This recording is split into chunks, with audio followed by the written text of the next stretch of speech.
il se pose ici le problème de l'intégration de l'ALN et plus particulièrement de celle des frontières.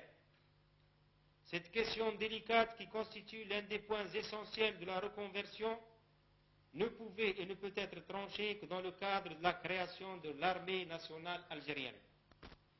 C'est seulement dans ce cadre et sous l'égide de l'autorité centrale que peut s'opérer la fusion de l'ALN des frontières et celle de l'intérieur.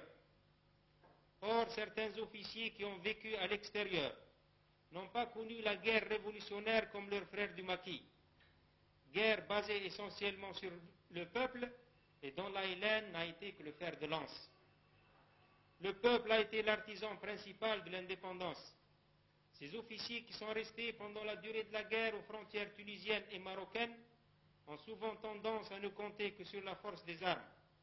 Cette conception dangereuse conduit à sous-estimer le rôle du peuple, voire à le mépriser, et crée le danger de voir naître une féodalité ou une caste militariste telle qu'il en existe dans certains pays sous-développés, notamment en Amérique latine. Là se retrouve la maladie de l'exil.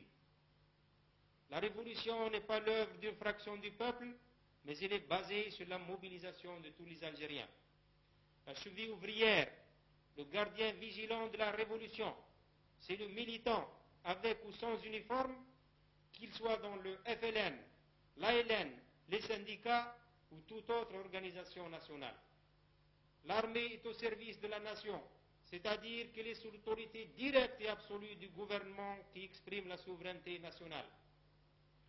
Elle n'est pas la source du pouvoir selon l'idée simpliste qui confond force armée et origine du droit et du pouvoir. Cette origine ne peut être que le peuple. C'est là un principe de base de notre révolution et de toute démocratie.